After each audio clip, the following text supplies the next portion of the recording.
Hello dear students, myself Rupesh Kumar Sahu. Now I am going to discuss about the fundamental principles of colonialism and post-colonialism by Anya Lumba. This is the brief introduction of Anya Lumba. Anya Lumba is a Catherine Byron professor in the field of English at the Pennsylvania.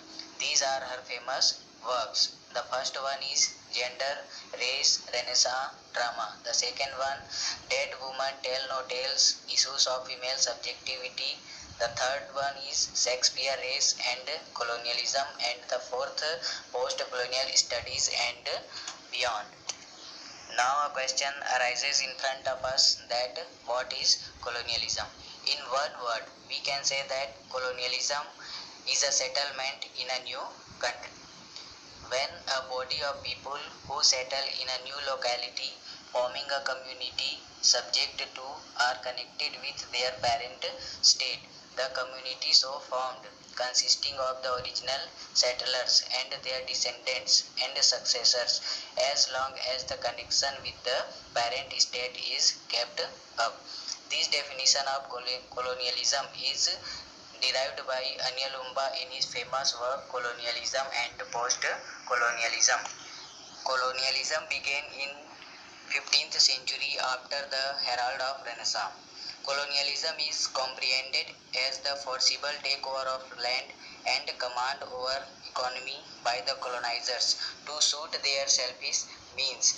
In the case of European colonialism, the European colonizer restructured the non-capitalist economy of the colonial countries to make them an integral part of capitalist development. Capital, labor and market are important factors to understand colonial discourse. During the emergence of colonialism, two different group of people come into contact. One group happens to be the original inhabitants of the land, the other group is the migrated stranger to that land. He desires to form his own society with his own inherited culture, owed from the original parental land. Thus, colonialism does not possess the same character all over the globe. The academics and critics have traced the seeds of colonialism in Shakespeare's drama The Tempest. The white character of the play, Prospero, Miranda, and Ferdinand, are the messengers of culture and civilization. They are the embodiments of love and affection. Though the white villains are also there and they are punished for their wrongdoings, the other characters' inhabitation in their own land, like Caliban and Sycorax, are tamed, controlled, civilized, and taught by the white teacher Prospero. The non-white character of the play, Caliban and Sycorax, stand for colonized people. The white Prospero is colonizer. That is why we can say that the play The Tempest is not mere the story of love and struggle of Ferdinand and Miranda, but it showed the path to white European that they are only the torch bearer of the civilization in this world. As Anya Lumba in his own words points out that single edition turned the romance into allegory of colonial encounter. Anya Lumba finds the root of colonialism long back in 2nd century AD, when Roman Empire expanded from America to Atlantic region. Genghis Khan, expansionist emperor, conquered Asia and the Mongol ruled the Middle East. Modern European colonialism was entirely different from the previous colonialism. These Europeans believed themselves superior in knowledge and culture. They considered themselves as custodian of human civilization and culture. The Marxist critics consider the European colonialism as advanced form of exploitation in several ways by the previous colonizers. The previous colonizers were pre-capitalist. They plundered and accumulated wealth.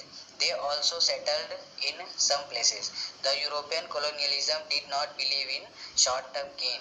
like plunder, loot, and extract tributes. They restructured the economy of the colonized nation and forced them to become dependent forever on them, and thus developed a complex relationship of demand and supply.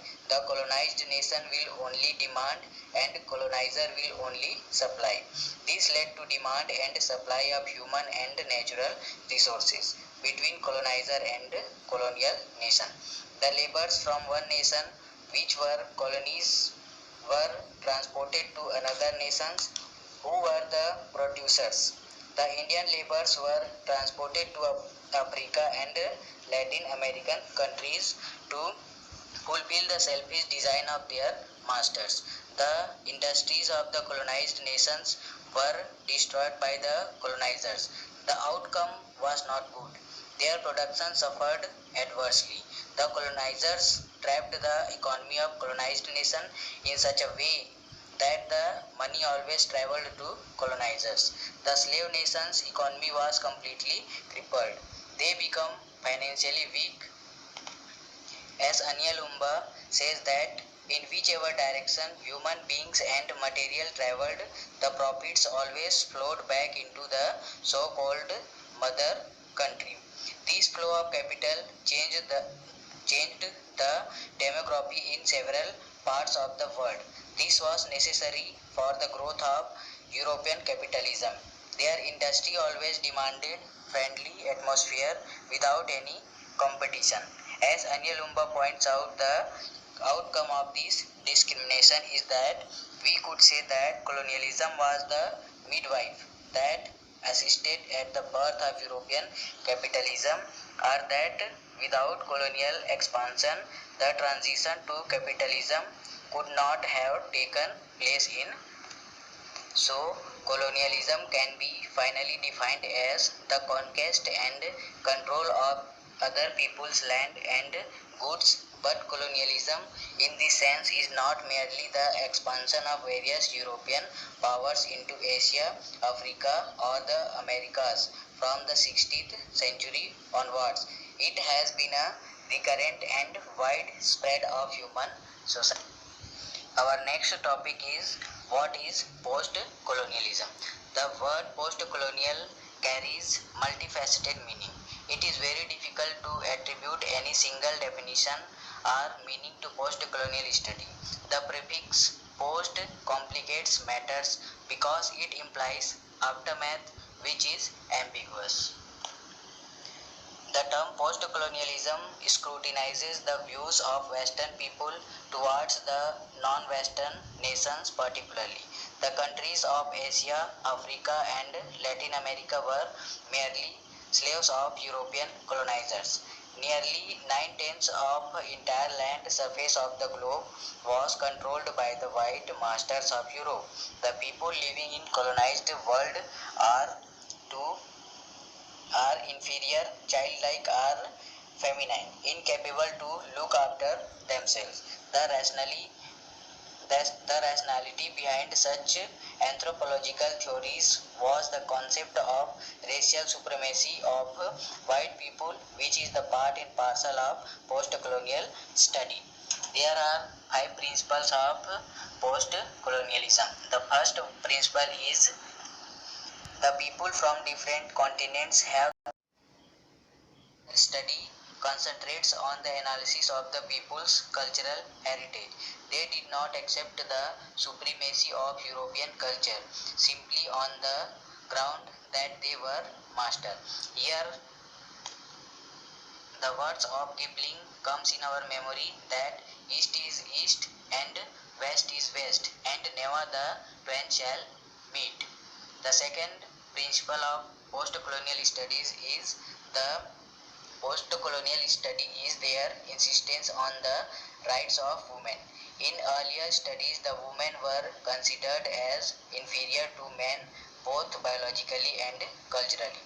They were seen and judged by the eyes of male. But in post-colonial study, they were not considered as an object, but they became subject. The third principle of post-colonial studies is distinct feature of post-colonial study is concerned with cornered and poor people and their life. They were not given any importance, their problems remained unsolved. In this study of post-colonialism, the politics of the subaltern is given stress.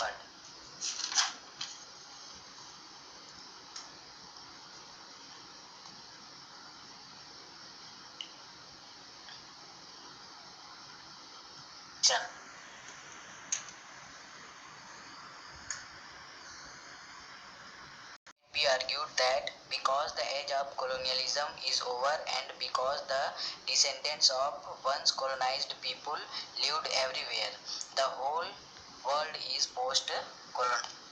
So, in one word, we can say that the control and governing influence of a nation over a dependent country, territory, or people is called colonialism, and the post-colonialism is the study of a culture after the physical or political withdrawal of an oppressive power.